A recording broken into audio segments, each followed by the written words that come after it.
When you're watching the news late at night on TV and photo or video footage of aircraft carriers pop up, let's say videos taken from the humongous $13 billion Gerald R Ford carrier, for example, do you pause and think like, man, I wonder what it is like to be the captain of that ship?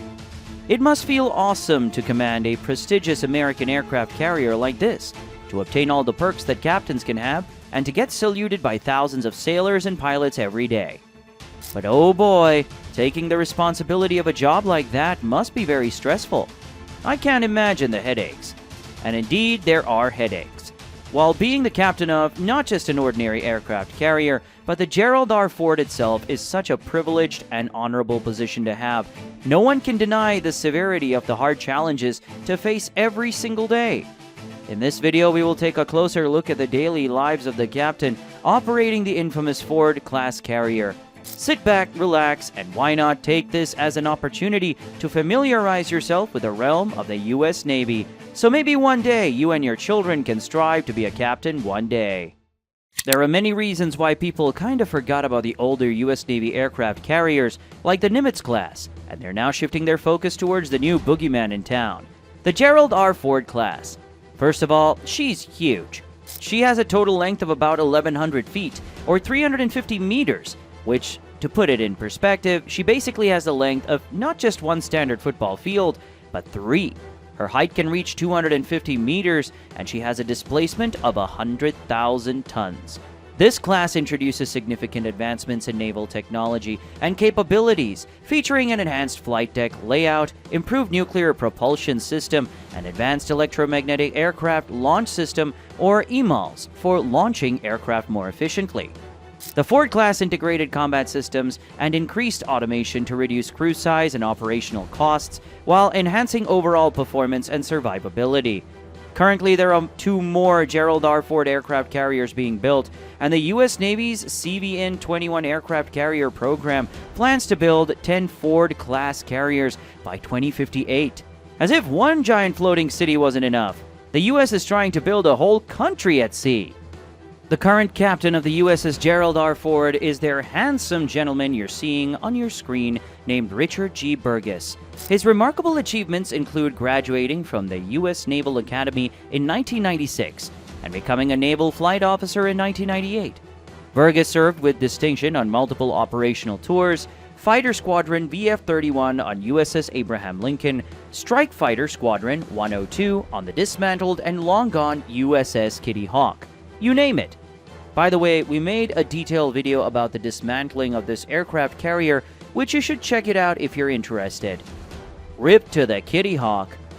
Anyways, before getting handled the task of captaining the Gerald R Ford, Burgess was aboard the USS Dwight D. Eisenhower, commanding the VFA-103, a famous aviation unit of the United States Navy nicknamed the Jolly Rogers, with not-so-jolly skeleton on their flag.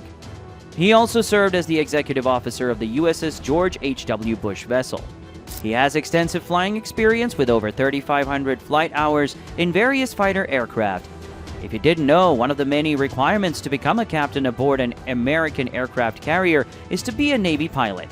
So if you refuse to put yourself through 9 Gs, or you're simply afraid of heights, I'm sorry, I got bad news for you. With all that said, let's get to the main topic of this video, and the reason why you're watching this. Life inside this nuclear-powered aircraft carrier is full of ups and downs. Each new day brings its new challenges, and each waking moment is enveloped with uncertainty. The one thing that is certain, though, is the well-structured daily routines that are filled with responsibilities, leadership, and unwavering dedication. Like the rest of her sisters, the USS Gerald R Ford resembles a floating city or town. It is the biggest and baddest carrier ever built, as it can house at least 6,000 sailors and pilots on board. Just like any city you're familiar with, it has a multitude of services and even conventional stores. Watch this video for more details. If you're amongst the crew, you're tasked with specific duties. You know, the usual boring stuff ranging from maintaining equipment and systems to operating aircraft, conducting flight operations, ensuring ship security, and providing logistical support. You also get to go to the gym that is built aboard the ship, occasionally have fun shooting seagulls with light machine guns. unless you have really bad aim, or wind down inside a built-in Starbucks during break periods. If you're the captain of the ship though, things get more interesting if we're talking about your daily routines. Because these massive ships are like floating cities, you're basically like the mayor. Captains have the responsibility of ensuring operational readiness, making critical decisions, and representing the U.S. Navy in various diplomatic and ceremonial functions. To break it down to you, here is a typical day in the life of the Gerald R. Ford captain. A typical day for Mr. Burgess begins early, very early in fact, often before sunrise, as he emerges from his stateroom to dive into the pulse of the ship. Right after having a cup of espresso and getting done wearing that stunning uniform, the captain starts performing his duties. Work hours are initiated by a thorough briefing session between the captain and his senior officers, as well as department heads, in order to review the ship's status and any mission objectives of the day or critical updates. By the way, for those who are wondering about the roles of each of these men, the captain is the overall commanding officer of the ship, responsible for its operation and crew. Senior officers hold leadership positions within specific departments, overseeing operations and personnel. Department heads manage individual departments. For example, anything related to engineering, operations, navigation, and they typically report to senior officers and the captain. Each role carries unique responsibilities in maintaining ship readiness and mission success. But overall, both the senior officers and the department heads hold lesser authority on the ship, as the captain is the boss of all officers and crew on board. And before you spam it in the comments, we know that there are higher-ranking officers with greater authority than the captain outside the vessel, depending on the scope of command and operational context. Like the flag officers, 07, and above, who hold senior leadership positions, such as admirals, including the Chief of Naval Operations, CNO, and fleet commanders. But that's not the point of this video. Let's get back to the daily life of the captain aboard the USS Gerald R. Ford. The early morning meeting between the senior officers, the department heads, and the captain sets the tone for the day's operations, aligning everyone with the commander's vision and priorities. Following this, the commanding officer might engage in personal reflection or preparation time. He can review reports and correspondence from higher command or address specific issues requiring attention. As the carrier comes alive with activity and the sailors wake up from their long peaceful sleep, the captain navigates through the Gerald R. Ford's labyrinthine passageways, interacting with crew members at various levels along the way. This is very important. You see, the casual visits through the different departments and the early morning greetings between the captain and his crew members improve chemistry between the two and boost the morale of the whole community. These visits also play the role of an alarm clock for the crew, sort of. They wake up faster than a triple espresso and magically have their uniforms perfectly pressed and ready to impress, as they always need to look ready in front of their commanding officer. The captain continues his walk as he visits the different sections of the nuclear vessel, from the flight deck to the mess hall. Throughout the day, he oversees ongoing operations, whether flight deck activities, engineering tasks, or readiness drills. He maintains constant communication with the bridge, monitoring navigation and maneuvering the carrier through the vast expanses of the ocean. This involves close collaboration with the executive officer and department heads to ensure all systems are functioning optimally and crew members are executing their duties efficiently. The U.S. Navy ensures that even the captain gets to do various training exercises. This is due to the important factor that physical well-being can have on the mindset and motivation of the commanding officer. This could include cardio workouts, weightlifting, or functional training exercises designed to simulate the physical demands of shipboard operations. The USS Gerald R. Ford is equipped with various gym facilities, and there is probably a private area where the captain, in this case Captain Burgess, can get his workouts done. I wonder how much that man benches. As the highest-ranking officer on board, the captain is entrusted with making critical decisions, from tactical maneuvers during training exercises to resource allocation for maintenance and repairs. There's no room for messing up.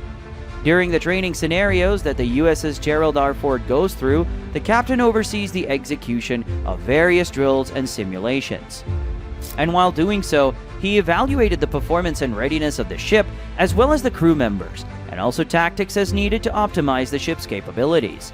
This includes coordinating with other ships and aircraft to ensure effective coordination and communication in dynamic environments. Maintenance on the Ford supercarrier is no ordinary tune-up. It's more complex than tinkering under the hood of your typical Ford pickup truck. Let's just say that. We can guess that Captain Burgess coordinates with engineering officers and department heads on an occasional basis to prioritize maintenance tasks, allocate resources such as manpower and materials, and schedule downtime for repairs while minimizing operational disruptions. Like that one time when the USS Gerald R Ford underwent maintenance involving troubleshooting the Advanced Electromagnetic Aircraft Launch System, or EMALS, under the command of Captain John J. Cummings III. Yes, that's his last name. He commanded the Ford from July 2018 to February 2021 and oversaw the ship's transition and testing of this cutting-edge technology. As you may know, the EMALS, which are designed to replace traditional steam catapults, required meticulous calibration and adjustments to ensure optimal performance. In the afternoon, captains paused their stressful duties to have their lunch break. On aircraft carriers like the USS Gerald R Ford, you're gonna see dining facilities within the ship dedicated to the captain. These facilities cater to the needs of senior officers and provide a convenient and secure environment for meals. While they may not be traditional restaurants on board like those found ashore, the dining options are designed to accommodate the captain and other officers, ensuring they have access to nutritious meals during their duties at sea. Some days these meals look delicious. Some other days, let's just say the cows deserve better outcomes. After lunch, the captain gets back to his duties and continues his responsibilities operating the $13 billion aircraft carrier. Oh, and by the way, during flight operations, the 06 officers or captains, that's their rank in the U.S. Navy, by the way, usually position themselves on the flight bridge. It is the central command station located near the top of the ship's superstructure. They sit down and control the various instruments like the navigation equipment, radar systems, communication consoles, and a commanding view of the surrounding sea and airspace to ensure the safe and efficient execution of aircraft movements on and off the carrier's flight deck. The flight deck, also known as Pri-Fly, aka Primary Flight Control, serves as the nerve center for flight operations. When flight operations are underway, the captain often takes a seat in Pri-Fly alongside key personnel such as the air boss, who is responsible for coordinating all aircraft movements, and other flight deck officers from this vantage point. The captain oversees and coordinates the intricate ballet of aircraft launches and recoveries, maintaining situational awareness and making critical decisions to ensure the safety and success of each operation. In addition to overseeing flight operations, the captain's position on the flight bridge allows for immediate response to emergencies or unexpected situations. He must remain calm under pressure. That's one of the characteristics that any leader should have. Sometimes those split-second decisions are pivotal during flight operations, such as when the aircraft malfunctions, or there is a chance in the weather, or whether there are personal issues involving a loved one, or something like that. Captains are humans too, you know. But nevertheless, they have to remain cool and collected under any difficult circumstances. Usually, evenings are meant for relaxation and present an opportunity to end one's long day of work and hustle. However, did you know that captains can have extended periods of work, even late at night? Every day they usually have 12 to 16-hour shifts, but sometimes those shifts can get bumped up to 20 and even 22 hours. Evenings on the USS Gerald R Ford find the captain engaged in various meetings, briefings, and planning sessions. They remain accessible to the crew, making rounds to assess morale and address any concerns. Sometimes they stay up late because of critical operational phases, such as combat deployments or complex training exercises. These prolonged shifts are necessary to oversee and manage the ship's operations continuously and ensure mission readiness around the clock. During intense periods of flight operations, crisis response, or other high-tempo activities, the captain may remain on duty for extended periods to provide leadership to make critical decisions. It's a well-known fact that these officers never sleep. That's why they get so good at managing short periods of time to get short naps here and there. Let's talk about food again. Dinner is often shared with senior officers, which can offer a moment of camaraderie and discussion beyond the day's operations. As night falls, the captain retires to their stateroom, reflecting on the day's events and preparing for tomorrow's challenges. During this time of the day, he can enjoy the different amenities that the U.S. Navy provides for him. The USS Gerald R Ford has a private and spacious stateroom that is designed to provide comfort and functionality for the commanding officer of the ship. The sleeping area features a comfortable bed, allowing him to rest and recharge during long shifts and extended operations at sea. Additionally, the stateroom includes a desk and work area where the captain can attend to administrative tasks.